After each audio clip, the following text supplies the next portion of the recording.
laku dan karakter, kemudian nanti ada UAS juga dan ada juga UTS. Dan secara keseluruhan nanti Bapak Ibu di sini sebentar. Bapak Ibu bisa melihat di sini nantinya 30% itu UTS dan juga 40% UAS. Jadi nanti kategorinya masing-masing yang harus diwaspadai Bapak Ibu adalah UAS 40% dan juga UTS 30%. Yang artinya ketika Bapak Ibu mengerjakan semua tugas dan juga UTS tapi tidak mengumpulkan UAS, maka otomatis kita bisa langsung melihat bahwa Bapak Ibu tidak akan lulus di kelas ini. Sekalipun Bapak Ibu hadir terus atau 100% full kehadirannya. Karena kita lihat bobot UAS itu adalah 40%. Dan nanti saya akan melihat perkembangan Bapak Ibu semua. Jadi ketika Bapak Ibu terlihat perkembangannya sedemikian baik dalam baik tugas, kemudian Bapak Ibu juga mengomentari atau memberikan pendapatnya berdasarkan keilmuan atau mungkin teori-teori yang sudah Bapak Ibu baca. Nah, nanti itu yang akan saya lihat untuk menentukan 40% dari nilai UAS. Yang artinya 40% itu juga nanti kita akan lihat dari sisi tugasnya, karena nanti PTK ini di tugas akhir itu Bapak Ibu akan diminta untuk membuat artikel sebagai keluaran dari mata kuliah ini. Jadi saya harap Bapak Ibu mungkin sudah sering membaca artikel yang diberikan oleh dosen-dosen yang lainnya, lebih ke artikel akademik ya Bapak Ibu, jadi bukan artikel di koran ataupun di berita online lainnya. Dan kemudian nanti Bapak Ibu untuk UTS-nya nanti mungkin akan saya lihat setengahnya dari bagian artikel. Misalnya untuk menulis artikel secara keseluruhan itu kan ada background, kemudian ada pengumpulan data, kemudian ada analisis dan lain sebagainya. Tetapi untuk UTS nanti akan saya lihat hanya setengah dari laporannya. Misalnya dari bab 1 sampai bab 3. Lalu nanti untuk UTS itu langsung ke semua babnya. Jadi bab secara keseluruhan. Jadi agar Bapak Ibu nanti tidak kaget. Dan nilainya itu dibagi. Karena saya khawatirnya kalau di UAS saya ngambil nilainya dari bab 1 sampai bab 5 itu terlalu berat untuk Bapak Ibu. Jadi makanya saya bagi bab 1 sampai 3 itu nanti untuk UTS, lalu UAS-nya itu bab 1 sampai bab 5 secara keseluruhannya. Kemudian untuk tugas dan kehadiran itu hampir sama ya penilaiannya, dan karena di sini PJJ, jadi ketika Bapak Ibu sudah mengumpulkan tugas, berarti kehadirannya sudah masuk di situ dan sekaligus penilaian. Ini beda sama yang offline. Kalau offline kan tugas sendiri, kehadiran sendiri dengan persentase yang sama. Artinya, ketika Bapak Ibu tidak mengumpulkan tugas, maka di sistem akan tercatat Bapak Ibu tidak masuk ke kelas ini. Makanya nanti untuk tugas-tugas, nanti kita ada beberapa metode, Bapak Ibu. Ada yang bersifat di-submit di portal, atau nanti ada pilar. Kemudian bisa juga nanti Bapak Ibu hanya sekedar menjawab di diskusi online, atau mungkin di WA group. Jadi tergantung nanti tugasnya seperti apa. Kemudian untuk tingkah laku, itu juga dinilai karena nanti akan masuk dan sesuai dengan moto dari UIN Siber bahwa kita ingin melahirkan mahasiswa yang beradab dan juga berakhlak serta mereka mempunyai kecerdasan atau intelektual yang tinggi. Jadi 3 itu ya Bapak Ibu komponen yang akan dinilai dalam classroom ini, dan tidak ada remedial. Jadi ingin Bapak Ibu maksimalkan kesempatan ini dan nanti ketika pengumpulan tugas, saya akan memberikan waktu biasanya kalau di kelas saya itu seminggu. Sebagai contoh nih, misalnya ada tugas, kemudian saya minta Bapak Ibu review atau ngerangkum, itu dikumpulkan di hari atau minggu selanjutnya.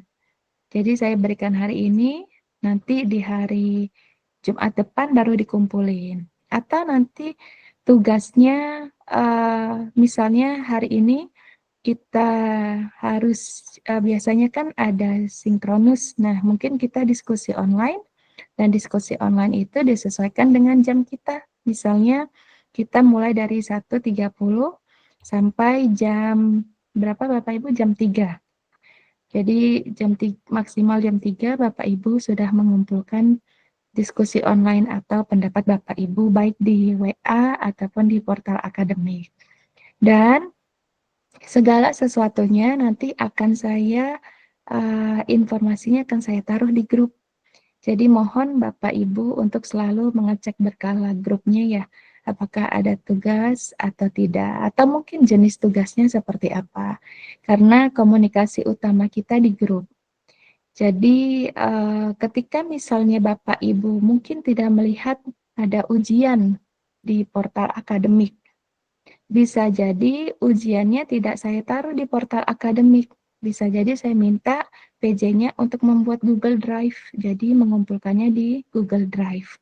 Tapi pasti saya selalu komunikasinya lewat grup biar Bapak Ibu terbaca semua. Jadi nantinya tidak ada alasan untuk tidak mengumpulkan tugas. Kemudian kedua, perhatikan kondisi sinyal masing-masing ya Bapak Ibu. Karena misalnya saya suruh submit tugas berupa PDF atau ujian, kemudian atau nanti ada laporan yang harus dikumpul, mohon perhatikan deadline-nya. Jadi ketika misalnya deadline-nya minggu depan nih, Jumat depan, dan Bapak Ibu tahu bahwa kondisi internet di tempat Bapak Ibu tidak memungkinkan untuk selalu bagus, maka harus buru-buru disubmit. Jadi jangan sampai menunggu nanti pas waktunya submit itu terkendala dengan sinyal dan lain sebagainya. Nah, kalau masalah itu tidak saya kasih toleransi karena itu sudah saya berikan 1 minggu sebelumnya. Jadi saya tidak pernah ngasih UTS atau ujian itu secara mendadak. Jadi ini mohon diperhatikan untuk Bapak Ibu semuanya. Sekaligus ini untuk meningkatkan tingkat kedisiplinan kita semua. Gitu. Jadi kita tidak tahu apa yang terjadi ke depannya, apakah laptopnya rusak atau Bapak Ibu harus pergi keluar kota atau mungkin nanti ada keriuhan atau aktivitas yang urgent di sekolah dan lain sebagainya. Nah, oleh sebab itu manajemen time itu diperlukan untuk Bapak Ibu agar sukses di kelas ini dan juga mungkin kelas lain. Gitu. Jadi apalagi kan sudah semester 5, jadi sudah bisa mengkontrol atau memanajemen waktunya. Baik, Bapak Ibu saya rasa cukup di situ untuk penilaian, kemudian untuk apa peraturan kelasnya, kemudian seperti biasa nanti kita ada 4 kali asinkron dan nanti asinkron juga kita akan jadwalkan dan nanti saya akan kasih tahu PJ-nya kapan untuk mulai asinkronnya. Asinkron yang kedua, ketiga, dan keempat. Sampai di sini ada pertanyaan Bapak Ibu?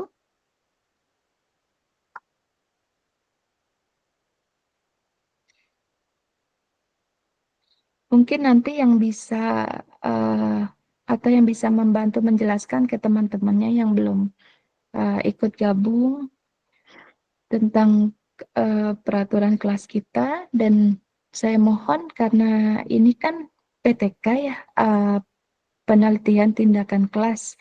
Jadi kalau sudah masuk ke penelitian, itu segala sesuatunya akan dicek lewat plagiarism checker. Jadi saya ingin Bapak Ibu jangan sampai tinggal kopas dari Google atau misalnya kopas ke jawaban temannya. Jadi mulai untuk mengerjakan sendiri-sendiri dan juga mungkin di antara Bapak Ibu sudah punya plagiarism checker yang nanti juga akan selalu dipakai ketika Bapak Ibu melakukan bimbingan skripsi. Jadi ini untuk memberikan keilmuan Bapak Ibu semua sebelum menghadapi skripsi ke depannya seperti apa. Ada pertanyaan Bapak Ibu semua?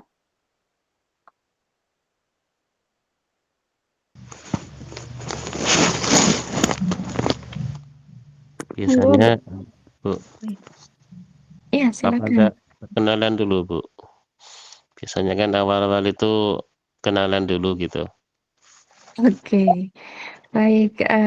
Saya akan perkenalkan diri saya. Nama saya Ivo Dinasta Yanuar dan biasanya saya dipanggil Miss Ivo di kampus di sini.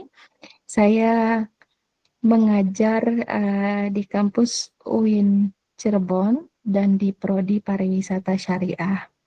Untuk background saya, S2 saya dari Australia, Melbourne, dan saya lulus tahun 2017.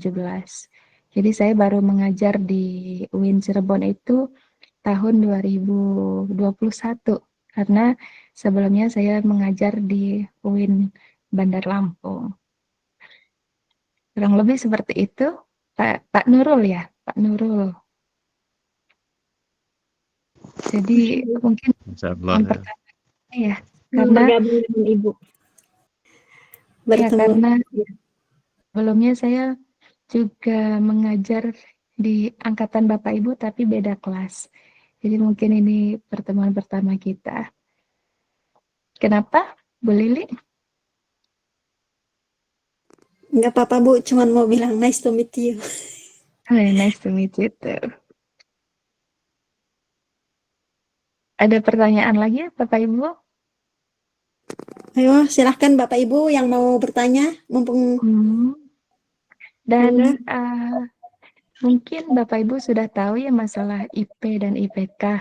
Jadi trik saya Bapak Ibu harus kenal dengan ciri dosen masing-masing.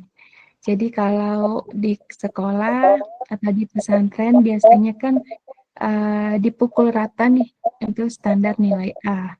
Tetapi kalau di kampus sistemnya kita akan melihat dari dosen masing-masing. Kalau misalnya ada tipikal dosen yang hobinya ngasih soal pilihan ganda semua. Atau ada tipikal dosen yang galak, kemudian tidak suka bercanda, dan lebih strict untuk masalah konten. Jadi antara di kelas nilai A di kelas atau di MK ini sama MK lain mungkin akan berbeda Bapak Ibu. Nah, kalau di kelas saya lebih strict untuk masalah deadline dan plagiarisme. Jadi Bapak Ibu jangan sekali-sekali untuk tidak mengumpulkan tugas atau tugasnya dikumpulkan molor, padahal sudah saya kasih waktu 3 hari, 4 hari untuk deadline tugasnya. Tetapi untuk masalah konten, itu saya masih memberikan high toleransi, karena kita kan sama-sama belajar, saya masih belajar juga, Bapak Ibu juga masih belajar, dan kita di sini kayak sama-sama sharing idea lah. Karena kan nanti tindakan kelas, saya tidak bisa terlalu strict dengan teori. Karena mungkin kondisi kelas saya di Cirebon dengan kondisi di kelas Bapak Ibu semua itu kan akan berbeda. Nah, makanya di dalam sebuah penelitian, kita bisa menggunakan teori siapapun yang bagi kita itu cocok dengan kondisi kita. Makanya untuk masalah konten, selama Bapak Ibu tidak plagiat, itu saya akan terima dan saya akan hargai. Dan juga untuk masalah AI nih, biasanya kan kita terbiasa dengan ChatGPT. Dan saya harapkan nanti Bapak Ibu kalau misalnya butuh bantuan ChatGPT, itu Bapak Ibu nulis dulu tugasnya. Jadi jangan langsung dari ChatGPT.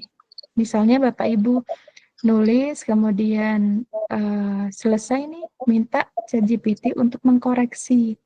Jadi bukan minta ChatGPT untuk membuatkan, karena nanti ketika saya membaca struktur kalimat itu akan berbeda Bapak Ibu. Karena kan jangankan ini ya, Bapak Ibu mungkin sudah paham, sudah tahu kalau misalnya ada siswanya yang oh ini sudah biasa menulis nih dan tulisannya selalu bagus. Pasti akan melihat dia nilai tinggi karena apa. Atau misalnya Bapak Ibu pasti sudah bisa memperkirakan anak ini misalnya tiba-tiba skornya rendah. Itu pasti karena ada ada sesuatu yang membuat dia rendah. Bisa jadi karena dia nakal atau mungkin ada yang tadinya rajin kok tiba-tiba malas. Nah, kita kan sudah terbiasa dengan itu ya. Jadi saya pun sudah terbiasa membaca tulisan-tulisan mahasiswa karena saya sudah mengajar itu sejak tahun 2010. Jadi saya sudah sangat paham sekali dengan karakter mahasiswa. Nah, makanya saya ingin Bapak Ibu untuk be yourself. Jadi harus yakin dengan kemampuan Bapak Ibu dan tujuan Bapak Ibu juga kan masuk ke kampus untuk komitmen belajar dan mencari ilmu. Jadi kita sama-sama berkomitmen untuk menggali ilmu sedalam-dalamnya.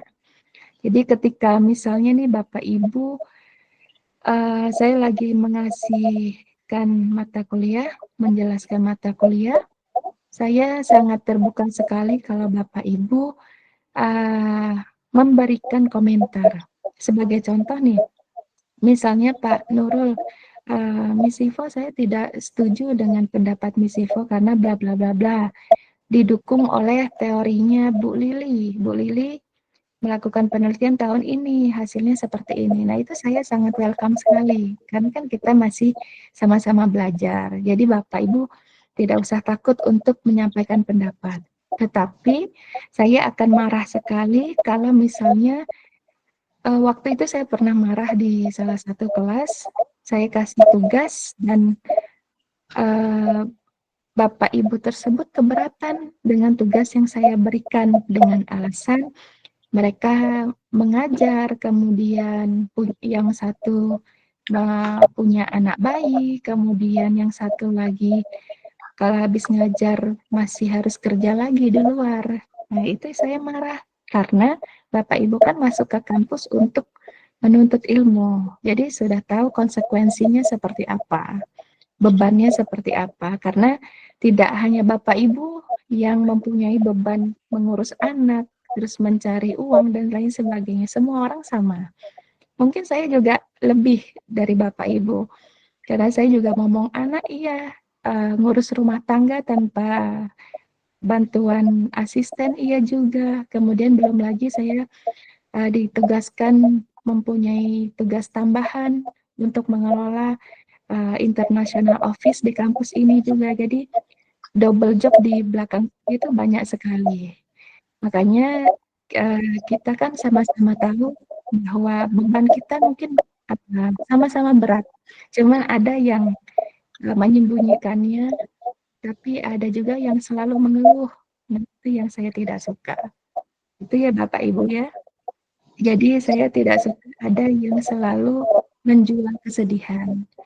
Misalnya, Bu maaf saya tidak bisa mengumpulkan tugas karena saya repot, banyak kerjaan di sekolah, di pesantren, dan lain-lain sebagainya. Tapi saya akan menerima jika alasan Bapak Ibu itu alasan sakit. Karena kan sakit kita tidak mau ya, tidak ada yang mau sakit. Karena waktu itu juga ada yang memberikan alasan habis lahiran.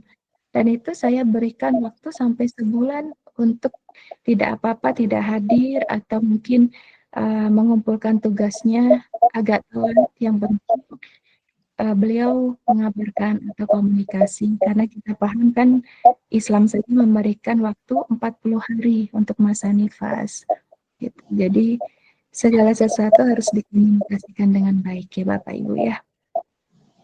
Baik, itu untuk di classroom saya ya. Jadi kita sudah sama-sama tahu dan mungkin rule atau regulasi di classroom lain berbeda. Nah, ini yang harus diantisipasi dengan Bapak Ibu. Mungkin ada tipikal dosen yang maksimal sakit 3 hari sudah. Tapi ada juga yang membolehkan untuk izin.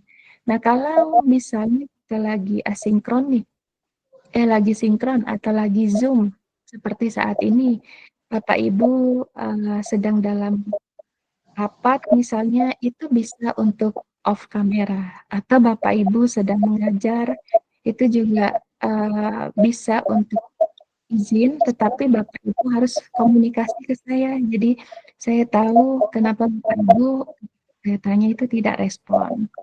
Atau mungkin ketika nanti saya kan tidak selalu bisa nih untuk hari Jumat jam 1.30. Saya biasanya tiba-tiba ada mendadak rapat, kita harus ketemu Pak Rektor atau orang asing yang datang ke kampus. Nah, mungkin saya akan minta ganti jadwal yang disesuaikan dengan Bapak Ibu semua. Tetapi ketika dalam pergantian jadwal, mungkin ada yang bisa atau ada yang tidak bisa, sebagian is fine, tidak apa-apa. Tapi saya ingin Bapak Ibu untuk komunikasi ke PJ-nya, kenapa tidak bisa ikut atau join Zoom. Kurang lebih seperti itu ya Bapak Ibu untuk kelas kita. Tadi mungkin saya ada yang kelewat informasi, monggo Bapak Ibu diutarakan saja.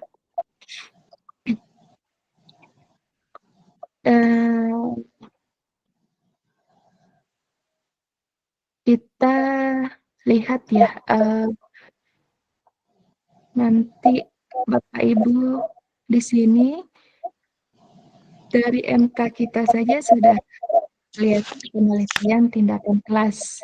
Jadi kita akan berkutat semua tentang penelitian.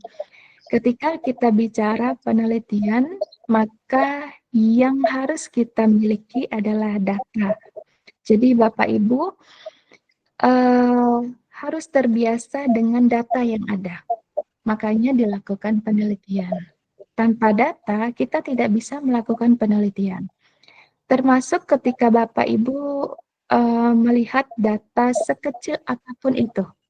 Karena kan misalnya nih, kalau Bapak Ibu mempunyai masalah, kemudian Bapak Ibu harus mencoba untuk menyelesaikannya. Nah, yang dicari hal pertama adalah data. Data itu bisa jadi ada sebab akibat di sana. Sebagai contoh, misalnya ketika Bapak Ibu atau teman misalnya mendapatkan informasi baru, pasti akan bertanya, sumbernya dari mana nih? Kamu kok tahu kelas kita libur?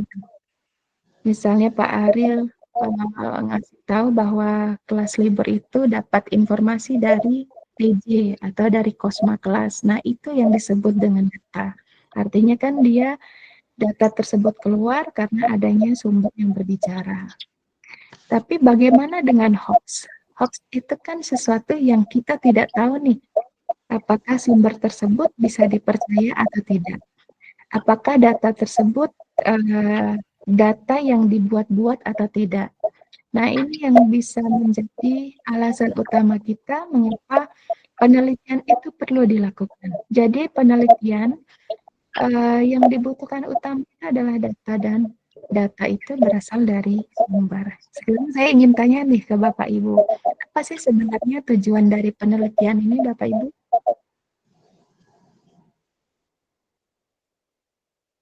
Ada yang bisa kasih pendapatnya, tujuan utama dari melakukan penelitian nih?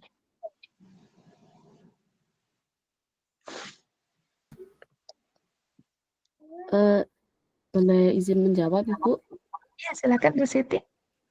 Ya, baik, Terima kasih Ibu. Tujuan penelitian ini dasar atau singkatnya itu untuk memberikan jawaban dari masalah yang kita hadapi. Itu mungkin dari saya seperti itu. Jadi ketika contohnya seperti mengajar, kenapa sih anak ini nggak bisa fokus pada pelajaran kita? Nah, perlu kita mengadakan yang namanya penelitian. Dan tujuan akhirnya agar kita itu dapat memberikan solusi dari masalah tersebut. Gitu Bu dari saya. Terima kasih. Sangat bagus sekali Bu Siti pendapatnya. Ada yang mau menambahkan atau punya ide yang lain? Saya Bu. Silakan Pak siapa? Nama saya Amril Nurman. Oke, baik. Tujuan penelitian itu yaitu untuk menemukan pengetahuan baru, mengembangkan pengetahuan yang sudah ada, atau untuk memverifikasi serta menguji kebenaran pengetahuan yang ada. Baik, bagus sekali Pak Amril. Silakan Bu Lili. Baik Ibu, terima kasih. Penelitian itu salah satunya bertujuan untuk meningkatkan suatu kualitas pembelajaran dan mengatasi masalah-masalah yang ada atau masalah-masalah yang kita hadapi dalam proses pembelajaran. Salah satunya mungkin itu. Kemudian mengembangkan kemampuan guru. Mungkin dari yang sebelumnya kemampuannya seperti ini, jadi lebih meningkatkan gitu kan. Kalau kita meneliti biasanya kita ada memberikan pengalaman tersendiri gitu, jadi mengembangkan value kita sebagai guru gitu. Kemudian untuk meningkatkan hasil belajar murid-murid kita gitu Bu. Mungkin itu. Cukup sekian. Baik, terima kasih Bu Lili. Satu lagi. Ada yang mau mencoba? Ya Bu, mungkin saya izin. Iya, silakan.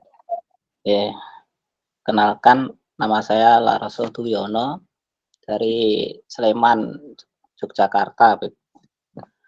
Untuk fungsi dari penelitian ini menurut saya salah satunya mungkin banyak ya, yaitu ya untuk meningkatkan kualitas di kelas atau kualitas pendidikan atau pengajaran kita kalau itu penelitian di kelas ya. Dan juga ya untuk itu tadi mengatasi masalah yang ada atau menjawab permasalahan yang ada. Itu Bu, terima kasih. Itu saja yang bisa. Terima kasih banyak Pak Larsos, very nice. Jadi kita lihat dari pendapat teman-teman ya, itu sudah benar semua. Jadi kita bisa menyimpulkan kalau penelitian itu tujuan utamanya adalah untuk memverifikasi kebenarannya. Jadi apakah data tersebut atau isu yang kita dapat itu benar atau tidak. Kemudian hal yang kedua adalah untuk mencari solusi atau masalah yang berkembang nih di masyarakat, kemudian Bapak Ibu mengikuti. Nah, solusi yang terbaru atau terbaik itu untuk apa? Untuk mengatasi isu-isu di lapangan. Kemudian tadi juga ada yang mengatakan untuk membantu guru-guru atau teori. Bisa jadi teori yang dilakukan oleh peneliti, kan Bapak Ibu sering melihat pendapat para ahli di tahun 1988. Nah, bisa kita katakan di tahun tersebut mungkin kondisinya berbeda dengan kita.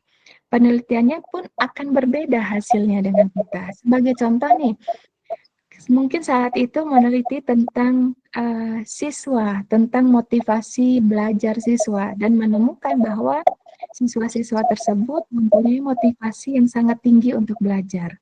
Tapi pasti tidak akan relevan dengan kondisi yang sekarang, Karena zaman dulu kan belum ada HP, belum tahu Mobile Legend, bahkan mereka belum tahu ada yang namanya medsos, sehingga mungkin background dari atau konteks latar belakang siswa itu juga akan mempengaruhi suatu hasil penelitian. Dan kita apakah bisa dianggap bahwa penelitian zaman dahulu itu tidak bisa diterapkan untuk zaman sekarang? Itu juga belum tentu, karena bisa jadi kita akan melakukan penelitian dengan latar belakang siswa yang sama. Sebagai contoh, Bapak Ibu di daerah yang mempunyai kesulitan akses internet, kemudian otomatis anak-anaknya juga akan mengalami masa mungkin masih ada masa bermain dengan teman-temannya atau menghabiskan waktu di luar sekolah dengan teman-temannya, dan mungkin ada yang masih main kelereng dan lain sebagainya.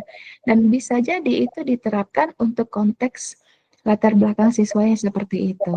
Tapi kalau dengan kota atau daerah yang memiliki akses internet yang sangat tinggi, mungkin tidak akan berlaku dengan teori yang ada. Makanya teori-teori tersebut diperlukanlah pembaharuan, dan pembaharuan itu dilakukan dengan melakukan penelitian berdasarkan latar belakang Bapak Ibu dan berdasarkan waktu dan tempat di mana penelitian tersebut dilakukan. Dan juga terkadang penelitian tersebut akan mempengaruhi hasil tergantung dari lokasinya. Misalnya sama-sama di tahun sekarang, tetapi lokasinya berbeda. Misalnya antara Cirebon dan Jakarta, tentu tidak akan sama hasilnya nanti. Atau misalnya di antar kabupaten dan juga kota, meskipun masih sama-sama satu provinsi, itu juga akan berbeda hasilnya. Makanya kita akan lihat bagaimana penelitian tersebut bisa memberikan sumbangsih terhadap ilmu pengetahuan, terhadap secara praktikal itu isu-isu sosial yang ada di sekitar Bapak Ibu semuanya. Nah, kemudian kalau kita lihat di sini dan kita fokuskan adalah tindakan kelas. Jadi penelitian tindakan kelas yang memang ini dikhususkan untuk isu-isu yang terjadi di kelas masing-masing. Jadi bagaimana Bapak Ibu bisa melihat atau misalnya Bapak Ibu menemukan suatu masalah di kelas, sehingga Bapak Ibu menganggap bahwa wah ini sangat urgent sekali untuk dilakukan penelitian. Oleh sebab itu, kelas itulah yang menjadi pusat penelitian Bapak Ibu semua. Lalu ada yang bertanya, apakah boleh nanti untuk UAS tugas saya laporan penelitian di luar kelas? Menurut Bapak Ibu bisa atau tidak? Kalau penelitiannya di luar kelas. Maksudnya ini bukan Bisa. di lembaga itu atau gimana? Bisa mungkin isu remaja secara seperti general. Ya Kalau bisa, Bu. Bahkan Di harus. luar sekolah gimana, Bu? Satu-satu. Gimana Pak Arifin? Kalau di luar sekolah boleh nggak itu? Nah, kira-kira bisa tidak? Saya bertanya ke Pak Arifin.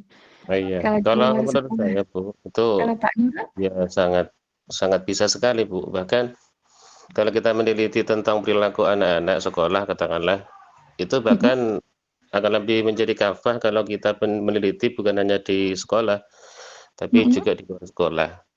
Karena biasanya anak-anak itu yang saya lihat itu kadang perilakunya itu akan menjadi apa ya, sungguh-sungguh itu malah di luar pembelajaran seperti itu. Artinya kadang anak-anak itu saya lihat di dalam kelas itu diam atau apa kayak bagus, tapi ternyata di luar kelas perilakunya lain gitu.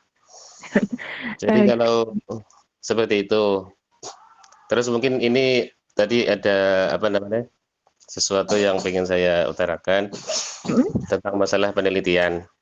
Oke. Tadi saya sempat dengar bahwa penelitian itu adalah kita butuh adanya data gitu kan, begitu Bu ya. Iya. Tapi kalau saya lihat sebenarnya kayaknya tidak seperti itu gitu. Karena data itu kan adalah hasil dari suatu pemikiran kan begitu. Kalau menurut saya yang namanya data itu adalah sebuah kesimpulan yang dihasilkan dari usaha sungguh-sungguh sehingga melahirkan suatu kesimpulan yang disebut dengan data seperti itu.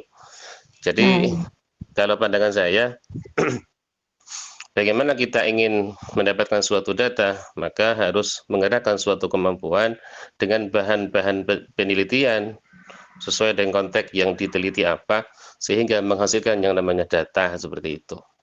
Tapi kalau seandainya data yang dimasukkan ini adalah data yang bersifat umum, artinya pernyataan, kemudian kita meneliti betul apa enggak, itu saya lebih melihat itu adalah klarifikasi atau yang dikenal dengan tabayun dalam agama seperti itu. Contoh ya, kayak kita ada sebagian wali murid atau mungkin tetangga sekolah biasanya itu kadang lapor sama kita, Pak Bu, itu ada anak sampean, anak sekolah maksudnya, dia berbuat begini begitu. Nah, itu kan kita nyebut itu sebagai bukan data tapi pernyataan seperti itu. Maka untuk menjelaskan betul apa enggak pernyataan itu, maka saya melakukan yang namanya klarifikasi seperti itu. Satu, dari sisi anaknya mungkin langsung ditanya, atau mungkin teman dekatnya seperti itu. Sehingga kita akan menarik sebuah kesimpulan mana yang betul dari laporan dari tetangga sekolah itu dengan kejadian yang sesungguhnya seperti itu. Soalnya kadang seseorang itu melihat sesuatu kadang jelek tanpa melihat hakikat yang sebenarnya seperti itu. Baik, terima kasih Pak Nurul. Baik, Izin menjawab dan silakan menjawab pernyataan dari Pak Nurul. Baik, tadi pertanyaan dari Ibu Ivo, Miss Ivo, apakah PTK ini bisa dilakukan di luar kelas ya?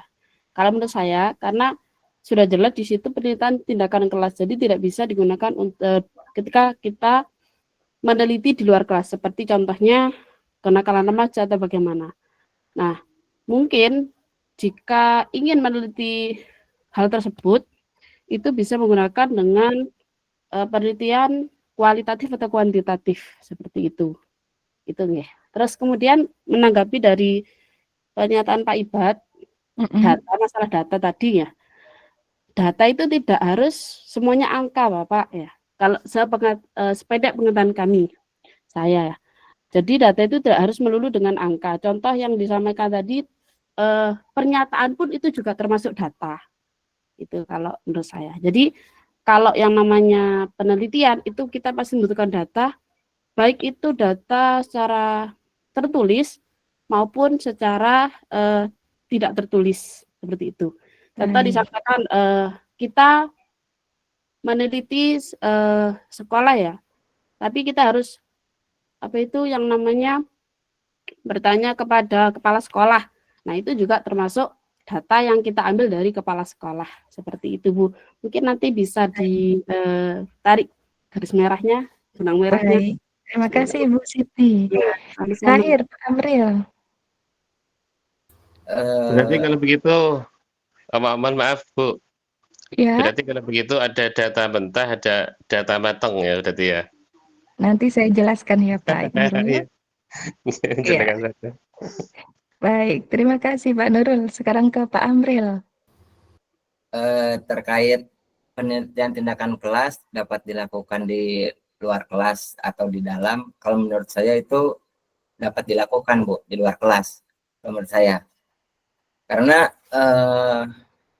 penelitian tindakan ini dapat dilakukan di tempat lain, asalkan ada sekelompok peserta didik yang sedang dalam proses belajar, menurut saya. Jadi ada peserta didik yang dalam proses belajarnya begitu, kalau menurut saya Bu.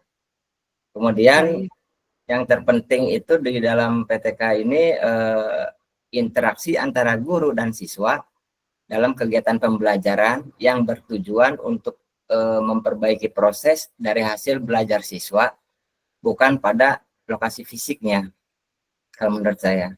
Gitu. Baik. Sekian, Bu.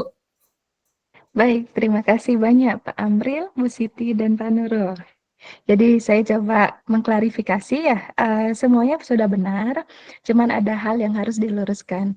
Ketika kita melakukan penelitian tindakan kelas itu adalah fokusnya Bapak Ibu. Jadi fokusnya dengan semua aktivitas yang ada di kelas. Dan tujuannya untuk memberikan output kepada guru-guru atau siswa yang belajar di kelas masing-masing. Lokasinya gimana? Apakah boleh di kelas atau di luar? Boleh di luar, boleh di dalam kelas. Misalnya nih, kalau Bapak Ibu meneliti tentang mata pelajaran olahraga, kan pasti di luar kelas atau di lapangan, selama proses tersebut masuk dalam proses pengajaran. Tetapi tadi ada yang bilang, bagaimana kalau dia nakal, kemudian ada yang misalnya background sosial ekonomi dan lain sebagainya. Itu bisa Bapak Ibu, tetapi tidak menjadi fokus utama. Tetapi itu menjadi salah satu faktor yang melatar belakanginya. Nah, nanti faktor ini yang bisa menjadikan penelitian kita itu diperkuat. Sebagai contoh, misalnya di kelas Pak Amril, pakai teori yang sangat bagus sekali, atau metode pengajarannya yang sangat bagus sekali menurut Pak Amril. Ternyata kok di kelas saya itu nggak berhasil ya Pak Amril. Setelah diteliti, oh ternyata yang melatar belakanginya misalnya siswa saya itu berasal dari sosial ekonomi kelas bawah. Sehingga ketika habis sekolah, mereka harus mencari uang lagi, ada yang harus ngamen, harus jualan, dan lain sebagainya. Nah, ini masih masuk dalam tindakan kelas, tetapi tidak menjadi faktor utama. Namun, ini bisa menjadi faktor-faktor yang bisa memperkuat kondisi atau subjek penelitian Pak Amril nanti. Dan itu bisa menjadi data tambahan buat kita. Lalu kita lanjut ke Pak Nurul. Nanti data ada sesinya sendiri ya Pak Nurul, tetapi misalnya tadi yang saya jelaskan ke Pak Amril, kita tidak ada sistem data mentah dan data matang. Yang kita ada punya data utama dan data pendukung.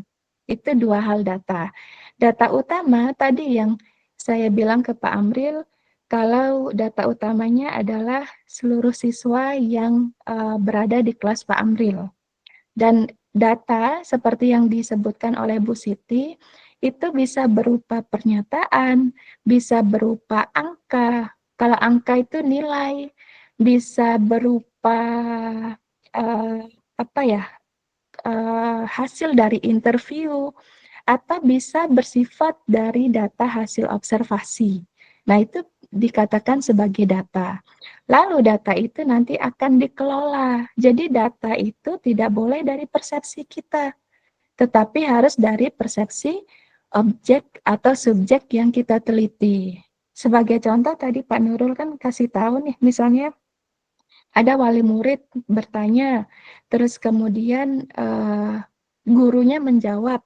Nah, itu masih masuk data, karena itu yang nanti akan kita teliti. Tetapi hasil yang dijawab oleh guru itu bukan hasil penelitian. Karena hasil penelitian itu harus memperoleh atau melalui proses yang panjang. Datanya harus dikelola dulu, harus diolah sedemikian rupa. Sebagai contoh nih, misalnya ada 10 murid yang protes dan mengatakan Bu Siti itu guru yang nggak benar, sekolah selalu izin, nggak pernah ngasih materi ke siswa. Tetapi 15 wali murid lainnya bilang, Bu Siti baik kok, ngajar terus, bagus kok metodenya. Nah, kemudian respon dari kepala sekolah, wah benar Bu Siti, nggak benar nih orangnya. Nah, itu kan kita belum bisa bilang kalau respon dari kepala sekolah adalah hasil penelitian. Tetapi hasil penelitian itu akan diselidiki dari jumlah data yang kita peroleh. Data dari 10 wali murid yang tidak mendukung Bu Siti dan 15 wali murid yang mendukung Bu Siti. Nah, itu nanti kan akan dikelola nih. Sehingga nanti akan ada tipikal penelitian yang bersifat kualitatif dan juga yang bersifat kuantitatif. Jadi kalau yang kuantitatif itu tipikal angka secara keseluruhan. Jadi kalau misalnya Bapak Ibu kuat di hitung-hitungan, kuat di rumus, itu bisa kuantitatif. Tapi kalau misalnya Pak Arifin jatuhnya, oh saya nggak bisa ngitung-ngitung Miss Ivo, boleh di kualitatif. Tetapi nanti data yang diambil adalah data yang bersifat kalimat, bukan data bersifat angka. Tetapi kalau misalnya Pak Amril maunya data yang bersifat kuantitatif, itu hanya data angka yang diambil. Sebagai contoh, misalnya Pak Amril akhirnya nih, kepala sekolahnya menyebar kuesioner ke seluruh wali murid yang ada di kelasnya Bu Siti.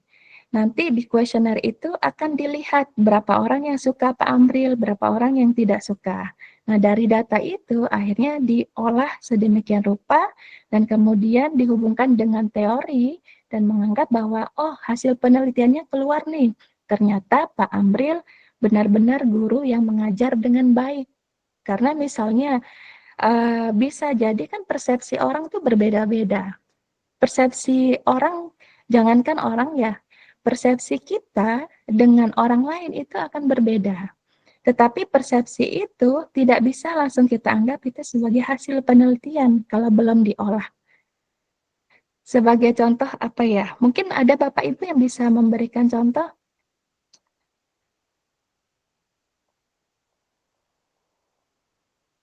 Kira-kira apa? Sebagai contoh misalnya saya taruh di makanan.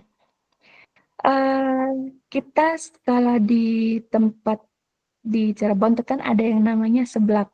Taruhlah kita beli seblak di salah satu warung. Saya bilang seblaknya nggak enak, tapi Pak Nurul bilang enak. Nah itu kan harus diteliti nih. Kenapa saya bisa bilang enak, tapi saya bisa bilang nggak enak, tapi Pak Nurul bisa bilang enak. Nah Pak Amril curiga, ini kayaknya ada yang salah deh, ada yang nggak beres. Harus saya teliti, kenapa penyebabnya. Setelah diteliti, Pak Amril akhirnya, mungkin Pak Amril pakai metode kualitatif ya. Jadi seluruh pelanggan yang berada di warung itu diwawancarai sama Pak Amril. Kamu suka nggak seblaknya? Ini. Akhirnya dibikin konklusi lah, dapat 50 orang yang bersedia diwawancara. Setelah diketahui, ternyata oh bisa jadi Bu Ivo bilang nggak enak karena orangnya suka pedas, tapi warungnya nggak standar pedasnya itu berbeda. Atau mungkin Pak Nurul bilang enak karena tidak pernah mencoba seblak yang enak di warung yang lain.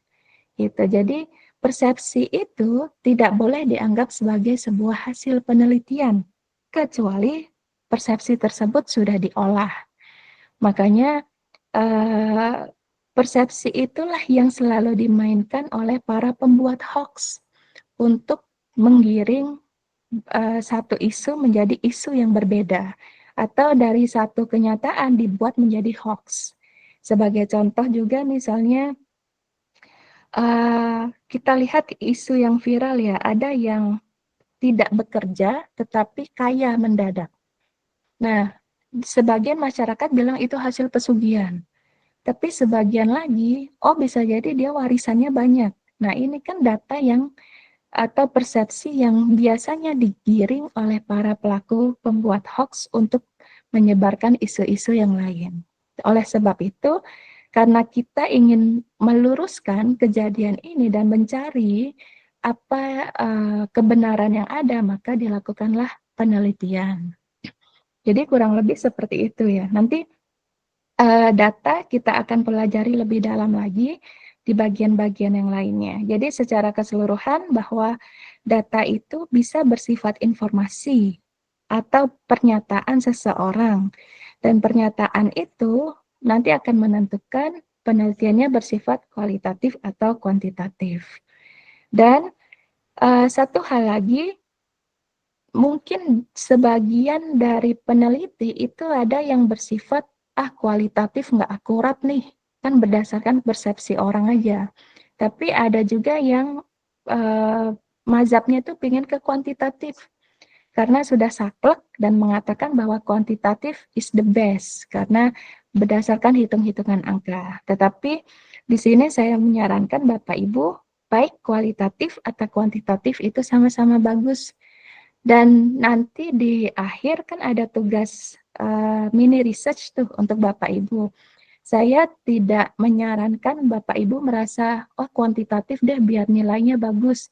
Karena bagi saya mau kuantitatif, mau kualitatif itu akan sama-sama bagus menurut saya. Tapi tinggal bagaimana Bapak Ibu nanti mengelola hasilnya. Apakah hasilnya itu menjawab apa yang Bapak Ibu tanyakan atau tidak. Jadi misalnya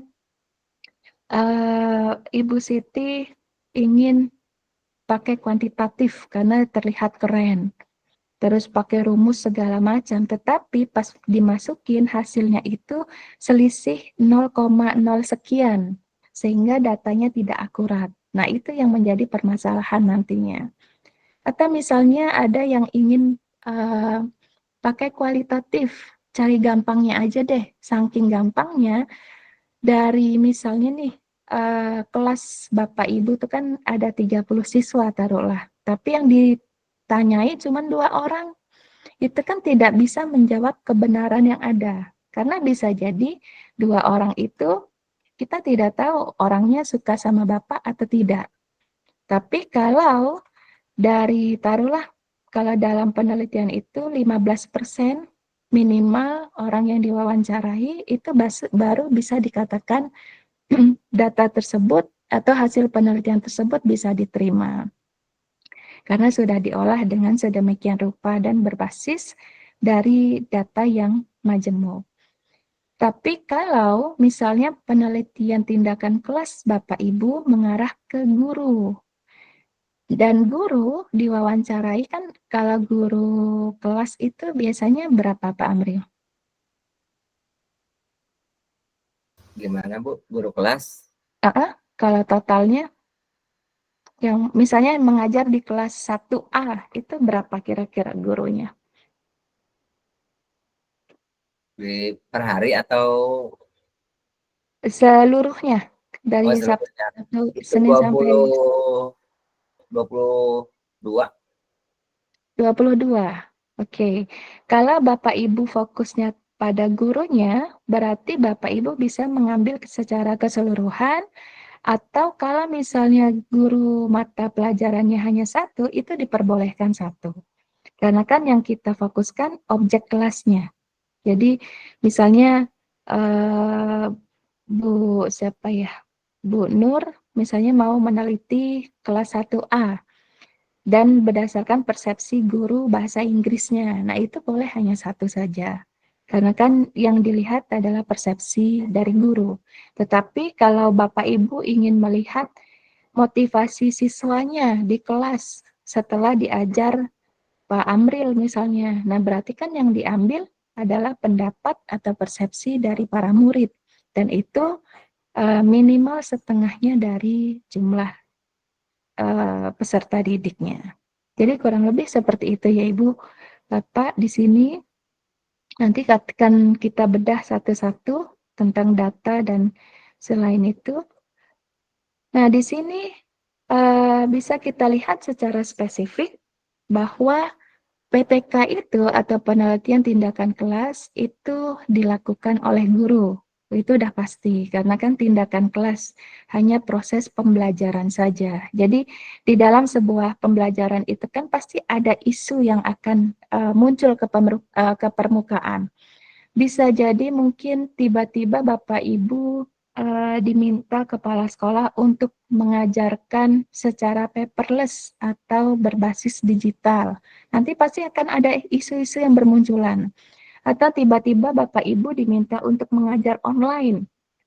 Nah, itu juga pasti akan ada isu-isu yang muncul. Seperti misalnya kita melakukan pembelajaran online, pastikan mungkin Bapak Ibu merasa tidak efektif atau biasanya Bapak Ibu membuka Zoom sambil tidur atau sambil ngelonin anak dan lain sebagainya. Atau mungkin Bapak Ibu memperoleh isu yang lain, misalnya ketika waktu itu saya coba masuk ke salah satu sekolah SD Dan di sekolah itu, kelas 3 itu sudah manggil ayah bunda ke temennya. Jadi manggil temannya yang cowok itu, "Ayah, udah makan belum?" Terus satu lagi, "Belum, Bunda." Nah, itu kan bisa menjadi isu nih. Isu kenapa kok ada siswa di kelas 3 sudah seperti itu? Apakah itu efek teknologi? Apakah itu karena mereka terlalu apa ya istilahnya terlalu bebas teknologinya, atau misalnya itu karena tanggung jawab guru atau wali murid. Nah, itu bisa menjadi isu yang bisa dilakukan Bapak Ibu semua. Kemudian hal yang kedua adalah memperbaiki praktik pembelajaran. Jadi bukan mencari teori baru. Nah, ini memperbaiki praktik pembelajaran itu misalnya di kelas itu kan untuk mendukung misalnya Ibu Siti atau Pak Nurul untuk memperbaiki kalau bahasa kita sih kayak kinerja guru dalam mengajar kelas tersebut. Jadi misalnya gini, ketika ada satu kelas nih, mungkin Bapak Ibu pasti ketemu semua. Ada satu kelas yang enak banget ngajarnya. Anaknya nurut-nurut, kalem-kalem. Tapi ada satu lagi yang waduh, kelasnya amburadul, males, dan lain sebagainya. Nah, yang diperlukan dari hasil penelitian ini, bagaimana penelitian tersebut memberikan sumbangsih untuk membantu mungkin tidak hanya Bapak Ibu, tapi guru selanjutnya untuk melakukan atau memperbaiki cara atau metode belajar mereka. Jadi, terkadang mencari teori baru itu belum tentu cocok. Misalnya Pak Amril dapat teori nih, dapat dari internet, wah metode ini bagus nih dilakukan. Dan ternyata itu tidak berdasarkan dari hasil penelitian dan kadang metode atau teori baru tersebut itu tidak cocok dilakukan di kelas tersebut. Makanya itulah pentingnya penelitian tindakan kelas. Dan yang terakhir itu adalah kontekstual. Yang tadi saya bilang kontekstual itu sesuai konteksnya. Bapak Ibu kelasnya seperti apa. Bahkan kelas yang ber-AC dan kelas yang tidak ber-AC itu bisa jadi menjadi faktor pendukung dari data Bapak Ibu. Sebagai contoh, misalnya Bapak Ibu bicara masalah motivasi. Bapak Ibu melihatnya secara IQ. IQ-nya yang ini pinter, yang ini nggak pinter. Tetapi belum tentu itu menjadi hasil penelitian, itu kan baru hasil persepsi kita. Dan setelah diteliti, ternyata dari hasil interview, mayoritas data yang kita dapat karena tidak ada AC di kelas, panas. Jadi si siswanya itu sudah tidak fokus lagi belajar. Dan mungkin juga tidak hanya AC saja, bisa jadi mereka ada yang tidak disukain di kelasnya. Misalnya ada yang temannya nakal, kemudian mungkin mereka uang jajannya sedikit dan lain sebagainya. Itu bisa menjadi banyak faktor yang menyebabkan kenapa Bapak Ibu akan menemukan hal-hal yang baru dari sebuah penelitian. Jadi data itu akan kita dapatkan nanti setelah Bapak Ibu interview atau melakukan kuesioner. Dan kontekstual pun akan dilihat bagaimana Bapak Ibu mengambil data. Mungkin ada yang bisa menjawab kenapa pengambilan data juga dibutuhkan kontekstualnya. Mungkin untuk mendapatkan data yang akurat seperti menggunakan triangulasi budaya wawancara, terus observasi lapangan langsung atau studi kasus, terus sama dokumentasi. Soalnya zaman sekarang kalau nggak ada dokumentasi itu berarti nggak ada bukti. Baik. Oke, terima kasih Bu Desti. Kalau Bapak Ibu yang lain pendapatnya, kenapa pengambilan data juga harus kontekstual? Kontekstual ya.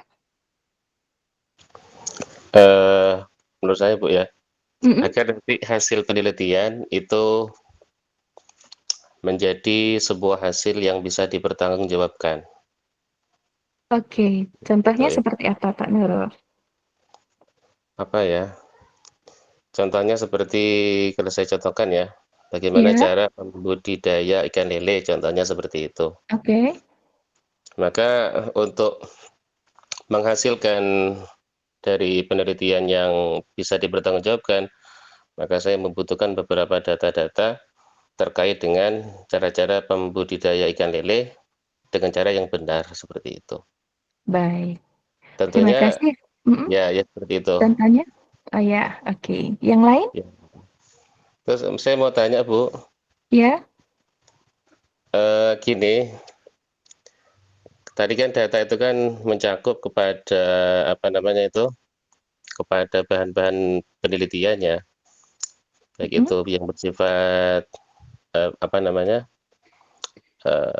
kuantitatif apa kualitas maupun Kuantitas. kuantitas ya, ya.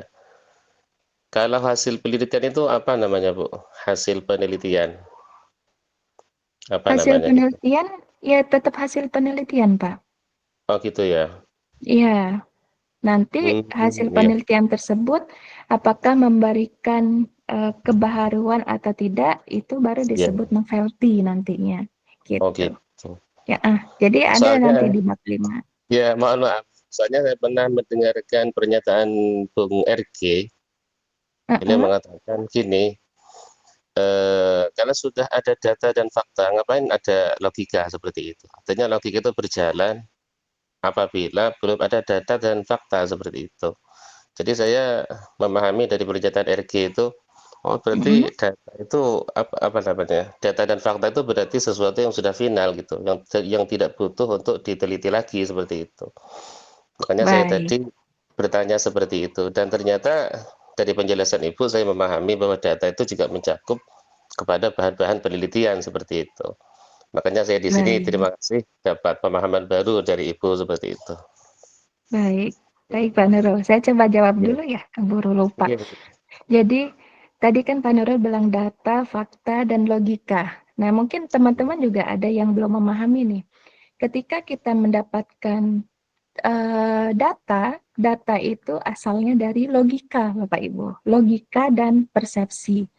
Sebagai contoh gini, ada yang berlogika bahwa neraka itu nggak ada, surga itu tidak ada. Tapi apakah kita mempercayai? Belum tentu, karena kan tidak ada hasil penelitian. Kemudian ada yang berdasarkan persepsi, saya percaya kok surga dan neraka itu ada. Dan orang akademisi nanya, kamu sudah meneliti belum? Nah, disitulah makanya data itu dibutuhkan, karena data itu berasal dari logika dan juga persepsi. Kemudian kita kumpulin semuanya. Kumpulin, kemudian kita olah. Dari misalnya kalau kita fokus ke surga neraka ya, Bapak Ibu misalnya inti kasusnya di apa keberadaan surga dan neraka, kemudian Bapak Ibu mencari nih persepsi orang-orang yang percaya dengan surga dan neraka. Tibalah ketemu salah satu hasil interview Bapak Ibu bahwa dari beberapa orang yang Bapak Ibu interview, ada yang pernah mati suri. Nah, di situ, oh saya pakai metode kualitatif lah, karena nggak mungkin kan kuantitatif, karena kan dia nggak tahu matinya berapa lama, perjalanan ke akhiratnya berapa lama. Dan dari situ Bapak Ibu bisa menggambarkan bahwa saya sudah melakukan hasil penelitian, dan hasil penelitiannya membuktikan bahwa adanya surga dan neraka dari hasil experience orang-orang yang mati suri. Makanya di Barat kan sekarang ada penelitian near of the death. Jadi orang-orang yang pernah masuk dalam fase mati suri itu semua diteliti dan memperoleh hasil yang sama bahwa akan ada kehidupan selanjutnya. Tetapi di sisi lain, logika orang yang belum diteliti itu masih membantah bahwa surga dan neraka itu tidak ada. Makanya data itu diperlukan, tetapi data tidak bersifat final karena harus dilakukan uji coba. Nah, uji coba itu nanti akan dihubungkan.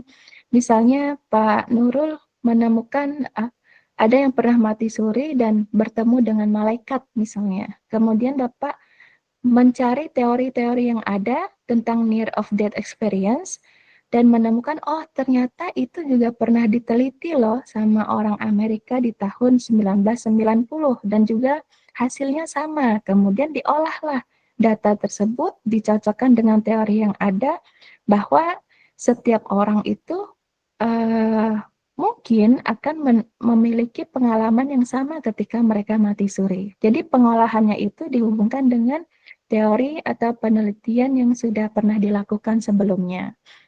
Makanya data tersebutlah yang harus kita olah, baru nanti akan keluar hasil penelitiannya seperti apa.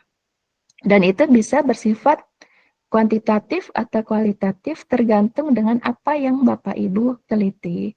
Dan mungkin Bapak Ibu menelitinya dengan menggunakan sumber-sumber dari kisah Rasul atau sumber-sumber zaman dahulu dari cerita-cerita Nabi, itu juga bisa dilakukan. Nah, itu namanya sudah melalui proses pengolahan data. Jadi data itu harus diproses dulu, tidak bisa hanya dikumpulkan. Nah, tadi kita balik lagi, kontekstual itu ketika melakukan pengambilan data, kita lihat kontekstualnya, subjek penelitian kita itu siapa.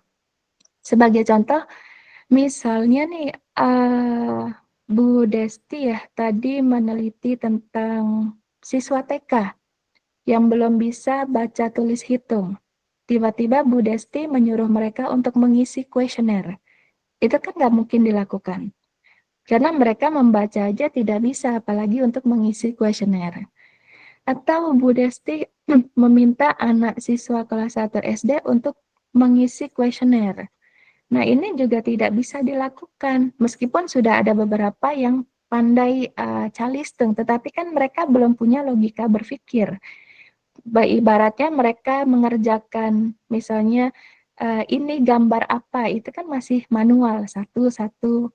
Tetapi ketika diberikan kuesioner yang bagi mereka itu ribet, misalnya, menurut pendapat mama kamu itu orang baik atau tidak? Nah, ini kan yang tidak memungkinkan untuk diambil data secara kuesioner untuk siswa kelas 1.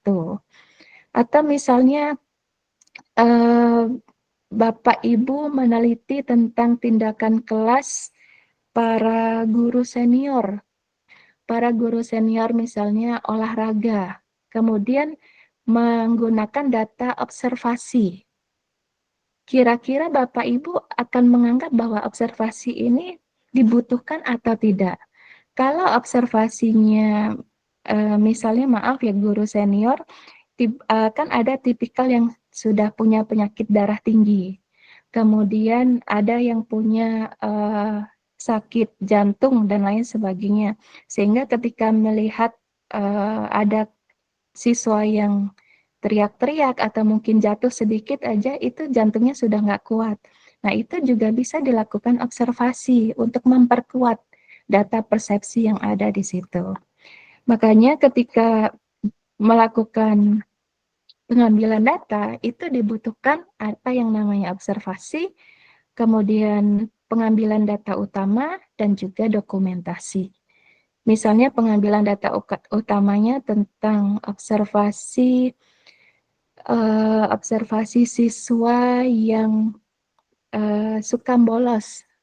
Jadi Bapak Ibu melakukan data untuk menanyai atau melakukan wawancara ke siswa yang suka bolos dan menganggap bahwa siswanya itu biasanya kan ada yang malu ngomong, ada yang mereka bicara apa adanya. Nah, untuk melihat bahwa persepsi itu sesuai dengan keadaan, maka Bapak Ibu bisa melakukan observasi. Dan observasi itu pasti selalu didukung oleh dokumentasi. Atau sebagai contoh misalnya untuk biasanya sih ada tipikal data apa ya, atau misalnya untuk peningkatan kinerja. Kalau kita tuh kayak untuk meningkatkan servis. Jadi mungkin Bapak Ibu kalau ke restoran atau ke rumah sakit pasti kan diminta kuesioner, misalnya apakah pelayanan dokter ini memuaskan, apakah pelayanan rumah sakit memuaskan. Mungkin ketika di tindakan kelas, siswa itu selalu ngasih nilai 4, 5, nilai yang sangat bagus sekali. Tetapi mungkin Mbak Desti nggak percaya, wah saya nggak percaya nih nilai untuk Pak Amril masa bagus banget kinerjanya, semuanya isi 4, 5, jangan-jangan siswanya sudah diminta disuruh ngisi angka 4 sama 5. Kemudian Mbak Desti lakukan observasi. Observasinya dengan melihat keseharian di kelas. Nah, keseharian itu apakah mereka benar menyukai pengajaran yang diberikan oleh Pak Amril atau tidak. Di observasi itu terlihat kalau misalnya apa yang mereka isi di kuesioner itu tidak sama dengan hasil observasi Mbak Destiana. Makanya itu untuk mempengaruhi apakah data tersebut akurat atau tidak. Dan biasanya observasi itu lebih ke kualitatif. Karena kalau kualitatif itu kan kita berdasarkan persepsi orang. Dan persepsi itu kan bisa benar, bisa tidak. Sebagai contohnya misalnya Mbak Desti bilang ke saya, Miss Ivo saya cantik nggak? Pasti saya bilang cantik. Tapi kan itu hanya persepsi saya. Nanti pengujinya nanya, kok kamu tahu Miss Ivo bilang kamu cantik? Apa jangan-jangan dia bohong biar kamu nggak marah? Nah makanya dilakukan observasi. Jadi observasi itu dilakukan butuh waktu yang sangat lama. Jadi tidak semenit 2 menit langsung dapat. Butuhnya itu misalnya 3 bulan, 4 bulan. Nanti tiba-tiba satu waktu saya pernah ngomongin Mbak Desti itu kok ini ya jerawatan ya, kayaknya nggak cantik. Nah, itulah bisa menjadi data yang akurat untuk mendukung data kuesioner itu atau data wawancara. Jadi makanya ada yang namanya triangulasi metode untuk saling menguatkan satu sama lain datanya. Gitu. Nah, ini beratnya menjadi seorang peneliti karena kita harus diminta keakuratannya, apapun objeknya atau subjeknya. Dan penelitian, ketika Bapak Ibu melakukan penelitian nih, tidak boleh menggunakan persepsi Bapak Ibu. Jadi sekali lagi ketika Bapak Ibu melakukan penelitian, itu harus dibuang persepsi Bapak Ibu semuanya. Yang Bapak Ibu butuhkan untuk mengolah hasil data tersebut adalah berdasarkan teori-teori yang ada dan penelitian terdahulu. Itu pendukungnya untuk mengelola itu. Misalnya nih, penelitiannya tentang politik, misalnya dunia politik. Bapak Ibu punya kandidat masing-masing yang sangat Bapak Ibu sukai. Tetapi ketika Bapak Ibu melakukan penelitian, Bapak Ibu sudah pasti, wah kandidat saya ini pasti orangnya bagus, pasti orangnya keren. Nah itu tidak boleh, karena peneliti itu harus bersifat netral dan tidak boleh bermain logika. Karena logika itu akan menentukan hasil penelitian itu akurat atau tidak. Jadi yang dibutuhkan dalam proses pengolahan data adalah teori dan juga istilahnya penelitian terdahulu, kemudian seberapa banyak data tersebut yang mengarah ke arah negatif atau positif. Misalnya Bapak Ibu juga bisa sebagai contoh kasus yang paling dekat, Bapak Ibu ingin melihat di ruangan kelas ini berapa orang sih yang suka sama Bapak Ibu, lalu Bapak Ibu menyebarkan kuesioner. Ada yang bilang, nanti Bapak Ibu akan menemukan, misalnya Bu Siti, saya suka sih sama Bu Desti.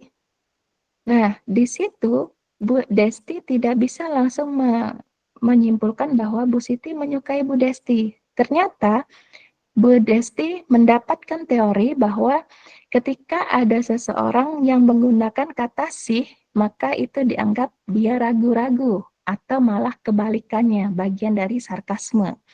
Lalu Bu Desti mengolah datanya Bu Siti dan menghubungkan ke teori yang ada. Jadi menurut teorinya Miss Ivo bahwa apa yang dikatakan Bu Siti itu adalah bagian sarkasme. Artinya Bu Siti tidak benar-benar menyukai Bu Desti karena ada kata sih. Ini kalau penelitian untuk mata pelajaran bahasa Indonesia.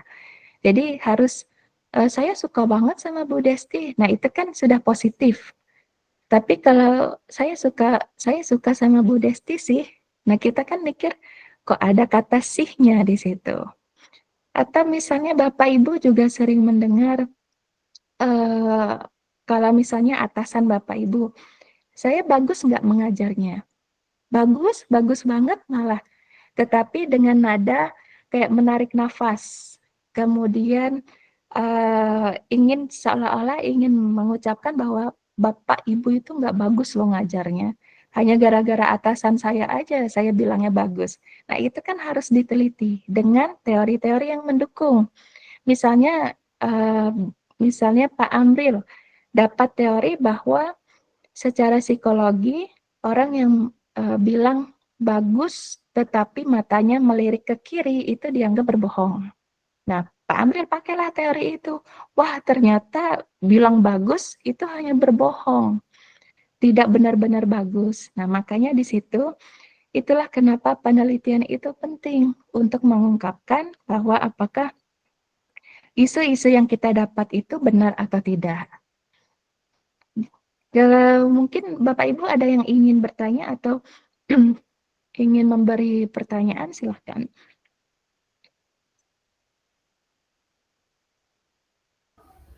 Bu, Sambil ya, silakan Bu Siti. ya. Jadi dari penjelasan Ibu tadi alhamdulillah sudah ada gambaran. Jadi selama ini saya bingung ada istilah PPK, ada istilah kuantitatif, ada kualitatif. Kalau yang dimudahkan kuantitatif angka, kalau kualitatif itu berupa bisa dibilang argumen gitu, tapi dengan berdasar. Nah, kalau PTK ini jadi bisa menggunakan dua-duanya digunakan gitu ya Bu ya? Iya, bisa Bu Siti. Bisa banget. Tapi tergantung objeknya yang diteliti apa, subjeknya apa gitu. Dan apa yang ingin dicari. Misalnya kalau Bu Siti mau lihat kepuasan siswa terhadap pembelajaran, berarti itu harus kuant. Karena kan dia berdasarkan persentase. Tapi kalau misalnya persepsi siswa tentang pembelajaran digital, nah itu kan nggak bisa pakai kuant. Harus pakai kual. Baik Ibu, terima kasih. Sama-sama. Yang lain? Saya sambil ngenalin Bapak Ibu ya kalau bertanya. Ya ada lagi? Masa saya baru kenal Pak Nurul doang, Pak Amril, Bu Desti, Bu Siti, sama Bu Lili tadi. Ada pertanyaan Bapak Ibu? Sambil Bapak Ibu itu ya mikirin topik kira-kira nanti saya dapat isu dari mana nih. Jadi sudah mulai melihat atau mengidentifikasi isu-isu di kelas Bapak Ibu masing-masing. Jadi pas nanti UAS atau UTS itu langsung gampang dapat idenya. Sebenarnya kalau isu itu banyak sekali, Miss. Oke. Cuman apa itu hanya saja kurang administratif itu aja. Jadi kalau isu itu banyak sekali, kalau di kelas itu banyak sekali. Cuma kita untuk meneliti itu nanti mana yang paling berminat Bu Siti minatnya di mana? Kemudian apa yang paling mendasari sih curious-nya itu di mana gitu. Ya silakan Bu Desti. Terima kasih. Bu, mau tanya untuk pembuatan penelitian ini pakainya footnote atau body note? Apa Bu Siti? Sorry. Footnote sama body note. Maksudnya untuk ini pakainya footnote atau body note? Kalau saya sih terserah Bapak Ibu, kalau mau footnote boleh, body note boleh. Itu kan hanya pendukung aja. Tanpa footnote pun nggak apa-apa gitu. Berarti nggak harus itu Bu, kalau nggak ada footnote body note, tapi daftar pustakanya wajib Bu? Iya, wajib daftar pustakanya. Biar tidak dianggap hoax.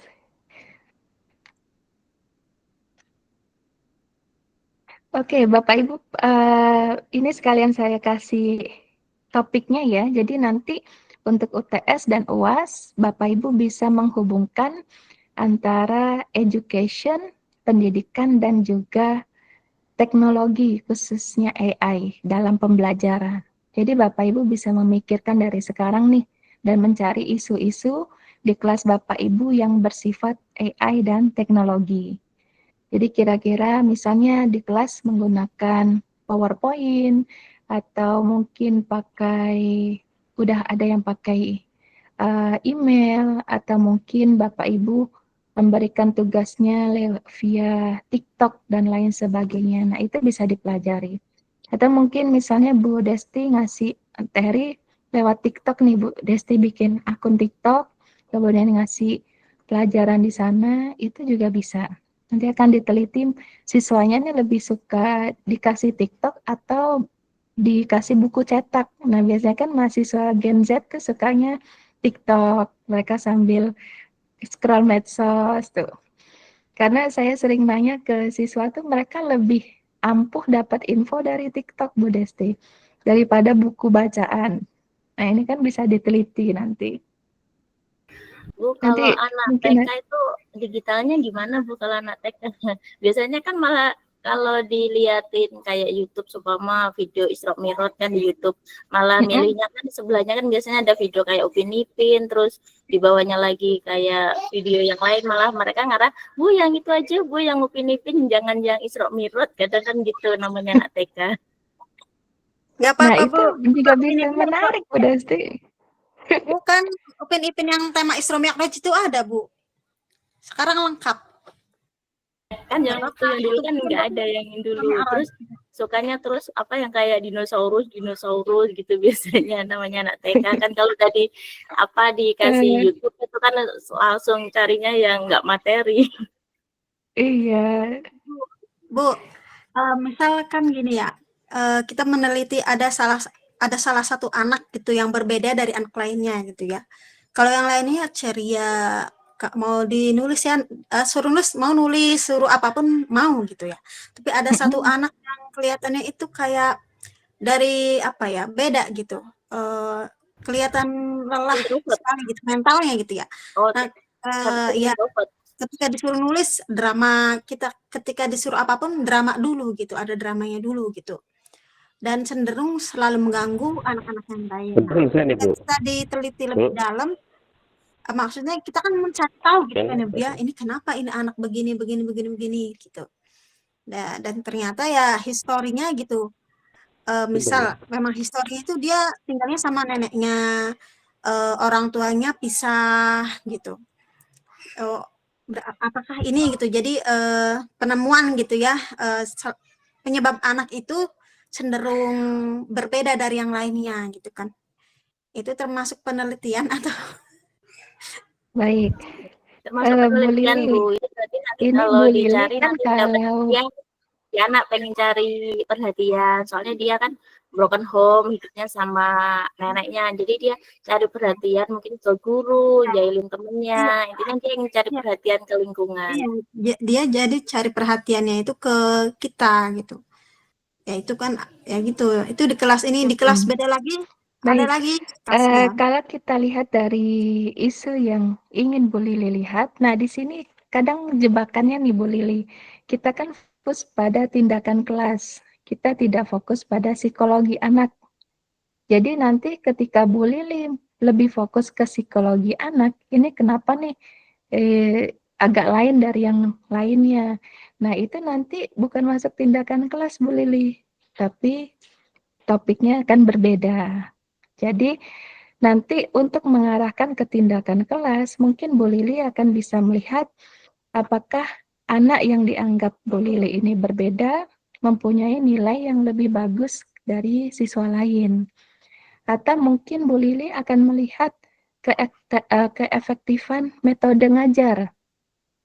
Mungkin Bu Lili mencoba metode yang baru dengan misalnya memberikan lagu-lagu atau lebih banyak show digital. Ternyata anak yang Bu Lili anggap agak lain itu mungkin bisa jadi lebih bagus nilainya. Nah, di sini kan kita mencari tahu, oh berarti kenanya nih di metode. Karena kan tipikal anak yang berbeda. Ada yang tipikalnya visual, ada yang tipikalnya motorik. Nah, mungkin ketika Bu Lili selalu ngasih motorik, yang introvert ini nggak mau. atau mungkin kebalikannya. Tapi yang difokuskan adalah metode pengajarannya ya Bu Lili, bukan psikologi anaknya. Jadi psikologi itu hanya faktor pendukung aja. Dan psikologi tersebut mungkin tidak akan menentukan metode pembelajaran kita. Misalnya ada yang metodenya nulis di papan tulis. Ada yang metodenya langsung praktek atau role play. Kemudian Bu Lili lihat nih, si anak yang berbeda itu ternyata ketika dikasih dua metode yang sama itu menghasilkan gambaran yang berbeda. Jadi ketika dikasih visual, dia malah bagus nilainya, tapi dikasih yang suruh role play, dia nggak mau. Nah, berarti kan yang kita fokuskan adalah motivasi belajarnya. Kemudian tingkat nilainya, apakah nilainya ada development atau tidak. Kemudian ketika dua-duanya dikasih dan dia masih gagal, baru kita lihat penyebab utamanya apa. Tetapi jangan terlalu fokus ke situ. Bisa jadi nanti akan mempengaruhi hasil penelitian Bu Lili. Gitu. Paham ya Bu Lili sampai sini ya? Jadi yang kita fokuskan adalah tindakan kelas. Nanti jatuhnya Bu Lili ke psikolog. Karena akan melihat. Kan kita tahu juga ya, kalau misalnya kan ada tipikal yang anak-anak datang, Bu Lili, terus cari perhatian. Terus ada yang satu udah cuek bebe. Nah itu bukan bidang tindakan kelas Bu Lili, tetapi cara Bu Lili menghandle anak-anak tersebut itu baru bagian dari topik kita. Jadi biar tidak menjauh nih,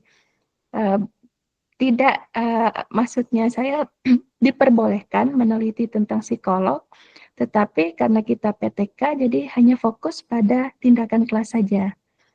Karena kalau sudah misalnya Bu Lili mau cari tahu kenapa siswa ini selalu gelendotan terus, manja. Oh mungkin dia dari keluarga broken home. Nah itu kan tidak ada hubungannya dengan pembelajaran. Tetapi itu hanya salah satu faktor pemicu kenapa motivasinya belajar itu rendah. Gitu. Jadi nanti ujung-ujungnya Bu Lili harus memberikan teori tentang psikologi anak. Kemudian teori tentang budaya juga. Kemudian tentang background ekonomi, sosial, dan lainnya. Jadi malah melebar kemana-mana nantinya. Jadi difokuskan aja apakah mau ngasih metode pembelajaran atau persepsi, atau mungkin masuk ke, kalau tadi kan digital. Misalnya kayak Bu Desti tadi ada anak yang lebih milih Upin Ipin. Nah nanti bisa dilihat, nanti bisa dites, coba dikasih buku cetak, buku cerita yang hard copy dengan Upin Ipin yang versi digital. Mereka lebih suka mana? Berarti kalau nanti hasilnya mereka lebih suka yang versi digital, berarti kan tidak hanya fokus ke digitalnya aja, jadi harus ada pembandingnya nih. Karena ketika mereka disuruh baca hard copy, mereka tidak mau. Dan kalau fokusnya ke Upin Ipin, itu juga harus hati-hati Bu Desti. Karena kita bukan bagian dari informatika. Kita bukan teknik komputer. Jadi kita fokusnya bagaimana mereka menangkap ilmu tersebut dengan media. Jadi digital itu hanya media. Kalau misalnya Bu Desti melihat Upin Ipin adalah faktor penentu anak-anak menyukai pembelajaran. Nah, kan kita bisa meneliti dan mengarah ke tindakan kelasnya. Artinya mereka suka kartun berkarakter. Berarti nanti efeknya di kelas kita coba, kita bisa memainkan dengan metode karakter dan lain sebagainya. Atau nanti kasusnya kayak tadi apa Bu Desti yang Upin Ipin sama kartun apa itu Bu Desti? Kartun yang kayak kadang dinosaurus. Sebenarnya saya ngarahkannya ke Nusa sama Rara, itu kan apa agamanya kan bagus. Cuma kadang kan anak-anak suka yang kayak karakter imajinasi seperti dinosaurus, terus karakter kayak kendaraan yang bisa bicara seperti itu. Oke, berarti nanti Bu Desti fokusnya ke karakter saja dalam pembelajaran. Jadi bukan ke movie-nya, tetapi ke karakter kartun apa yang ciri-ciri mereka yang mereka sukai dan seperti apa polanya. Sebagai contoh, kalau anak bayi kayak anak saya itu, dia kalau dikasih kartun Nusarara itu nggak mau. Ternyata yang bikin dia nggak mau adalah lagunya. Dia lebih suka kartun yang ada irama musik ceria, kemudian bisa joget. Bahkan kalau kita kasih lagu yang ABC yang biasa dengan ABC yang ceria yang bisa joget, itu dia lebih suka yang ABC yang bisa happy dan riang. Nah, artinya kita akan lihat jenis apa yang mereka sukai, tergantung dengan usianya. Atau misalnya kalau Nusarara itu kan kita mengarah ke serius ya Bu Desti. Kalau Upin Ipin kan ada lucunya, kemudian ada apa ya, pokoknya suasananya tuh dibawa lucu. Nah, nanti mungkin Bu Desti bisa mengambil kartun yang lucu juga dengan karakter yang sama di Upin Ipin. Kira-kira mau atau tidak? Atau misalnya bisa menjadi gini, Bu Desti kasih Upin Ipin versi bahasa Malaysia dengan Upin Ipin bahasa Inggris.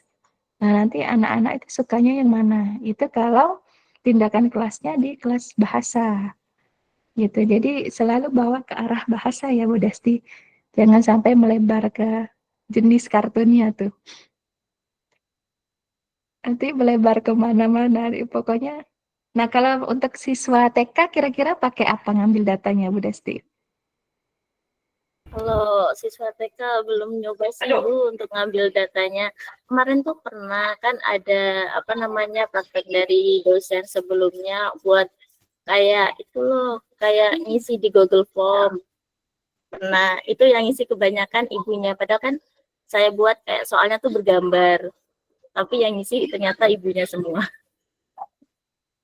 Kadang tuh Saya bilang anaknya mau tadi ya, konteks saya tanya tuh ibunya, maksudnya wali kelasnya saya tanya, ini yang ngisi siapa mah? Saya Bu, sebenarnya anak saya mengisi A, tapi kan jawabannya yang benar B, jadi saya isi B, padahal anak saya mintanya A. Gitu. Iya benar. Jadi harus berdasarkan kontekstual. Misalnya mau nargetin kayak Bu Desti, apakah anak TK ini atau murid Bu Desti terpapar bukan medsos ya, terpapar YouTube lebih dari 2 jam. Kalau ibunya yang ngisi kan pasti kurang dari 1 jam atau kurang dari 30 menit. Tapi kalau anaknya, "Adek, kalau di rumah nonton YouTube berapa jam?" "Aku sampai malam kok, Miss," atau "Bu." Nah, itu kan berbeda. Artinya mengambil data tuh harus sesuai konteksnya. Jadi kalau anak-anak tuh wajib wawancara, tapi wawancaranya yang slow, yang sambil main. Karena mereka kalau kita langsung, "Ayo sini saya mau, Ibu mau nanya dulu." Itu kan pasti nggak akan keluar dari mereka, karena mereka merasa terintimidasi. Biasanya sambil main-main, sambil ngobrol. Di rumah ngapain aja? Aku nonton TV, nonton YouTube. Nah, dari situ kan bisa diambil sebagai data. Kalau ibunya mah pasti bagus semua, Bu Desti. No medsos, no HP. Anaknya bilang, "Aku pakai HP kok." Itu kan berbeda nanti.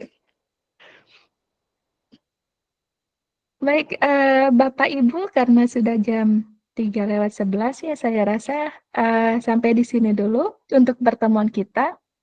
Nanti kita akan lanjut lagi dengan bagian-bagian penelitian yang akan saya pecah menjadi lebih kecil-kecil lagi. Misalnya untuk mengangkat isu, tema, kemudian mencari rumusan masalah itu seperti apa.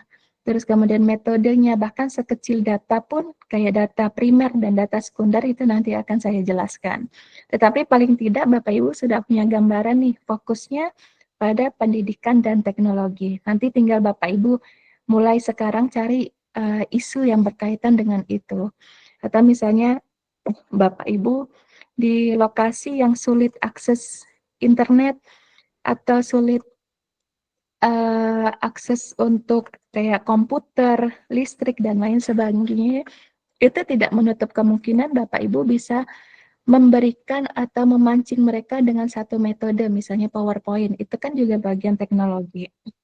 Atau mereka mungkin sudah mulai ditanya Kalau zaman sekarang kan kayak anak SMA itu sudah pada pakai medsos semua, pakai AI.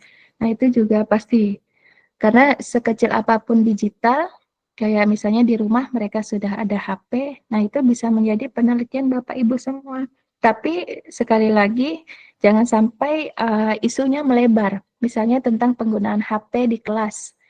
Apakah efektif untuk membaca atau tidak? Nanti Bapak Ibu malah mengarah lebih jauh lagi, misalnya di HP mereka ada konten yang tidak benar, yang ini, yang itu. Nah, itu kan bukan menjadi fokus kita. Terima kasih Bapak Ibu semuanya. Insya Allah kita lanjutkan nanti untuk pertemuan keduanya. Dan nanti kita asinkron ya Bapak Ibu untuk pertemuan kedua. Untuk yang Zoom atau Gmeet kedua kalinya nanti akan saya kabarkan melalui PJ. Terima kasih banyak Bapak Ibu. Saya harus ngajar lagi di kelas sebelah dan terima kasih Bapak Ibu yang sudah hadir di sini. Jangan lupa saya minta tolong absennya ya PJ ya. Saya akhiri, wabillahi taufiq wal hidayah. Assalamualaikum warahmatullahi wabarakatuh. Waalaikumsalam.